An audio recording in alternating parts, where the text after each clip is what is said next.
Hello everyone, how are you all. Legal knowledge के statement में मैं आपके साथ विदिशा आज मैं आपके लिए लेके आई हूँ बेटियों की पैतृक संपत्ति में हक से रिलेटेड टॉपिक। तो चलिए देखते हैं। बेटियों को पैतृक संपत्ति में हक पर सुप्रीम कोर्ट का फैसला।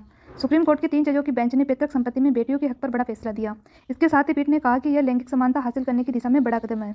हालांकि पीठ ने कहा कि इसमें देरी हो गई है, लेकिन इसने कहा लैंगिक समानता का संवैधानिक लक्ष्य देर से ही सही लेकिन पा लिया गया है और विभेदों को 2005 के संशोधन कानून की धारा 6 के जरिए खत्म कर दिया गया है।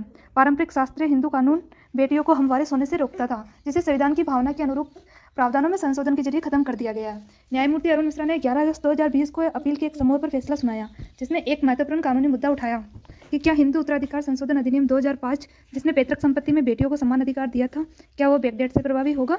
न्यायमूर्ति मिश्रा ने फैसला सुनाते हुए कहा, बेटियों को बेटों के समान अधिकार कर दिया जाना चाहिए।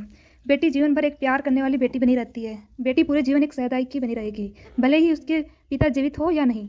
सुप्रीम कोर्ट ने ऐसा इसलिए कहा कि हिंदू उत्तराधिकार संशोधन कानून 2005 के प्रावधानों को पिछली तारीख बैकडेट से प्रभावी माना जाएगा। इस सवाल पर सुप्रीम कोर्ट ने कहा कि हाँ, यह बैकडेट से ही लागू होगा। 121 पन्नों के अपने फैसले में 3 सदस्यीय पीठ के अध्यक्ष जस्टिस अरुण मिश्रा ने कहा, हिंदू उत्तराधिकार कानून 1956 की संशोधित धारा 6 संशोधन से पहले या बाद जन्मी बेटियों को हमवारिस बनाती है और उसे बेटों के बराबर अधिकार और दायित्व देती है।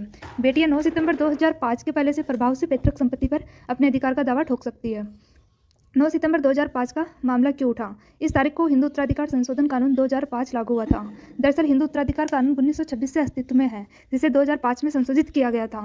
चूंकि 2005 के संशोधित कानून में कहा गया था कि इसके लागू होने से पहले पिता की मृत्यु हो जाए तो बेटी का संपत्ति में अधिकार खत्म हो जाता है।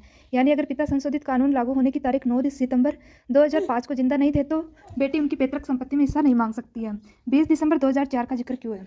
सुप्रीम कोर्ट ने बेटी को पिता की पैतृक संपत्ति में 1956 से हकदार बनाकर 20 दिसंबर 2004 की समय सीमा इस बात के लिए तय कर दी कि अगर इस तारीख तक पिता की पैतृक संपत्ति का निपटान हो गया तो बेटी उस पर सवाल नहीं उठा सकती। मतलब 20 दिसंबर 2004 के बाद बची पैतृक संपत्ति पर ही बेटी का अधिकार होगा। उससे पहले संपत्ति बेच दी गई है, गिरवी रख दी गई है या दान में दे दी गई है तो बेटी उस पर सवाल नहीं उठा सकती। दरअसल हिंदू उत्तराधिकार संशोधन कानून 2005 में ही इसका जिक्र है। सुप्रीम कोर्ट ने अपने फैसले में इस बात को सिर्फ दोहराया है। क्या बेटी की मृत्यु हो जाए तो उसके बच्चे नाना की संपत्ति में हिस्सा मांग सकते हैं।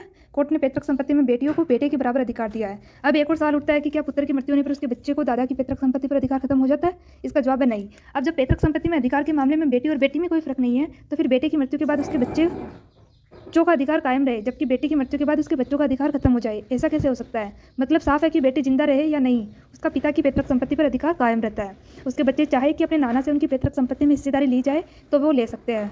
आगे हम देखते हैं कि पैतृक संपत्ति क्या है। तो पैतृक संपत्ति में ऊपर की 3 पीढ़ियों की संपत्ति शामिल होती है। यानी पिता को उनके पिता यानी दादा और दादा को मिले उनके पिता यानी परदादा से मिली संपत्ति हमारी पैतृक संपत्ति है। पैतृक संपत्ति में पिता द्वारा अपनी कमाई से अर्जित संपत्ति शामिल नहीं होती है, इसलिए उस पर पिता का पूरा हक रहता कि वो अपनी अर्जित संपत्ति का बंटवारा किस प्रकार करे।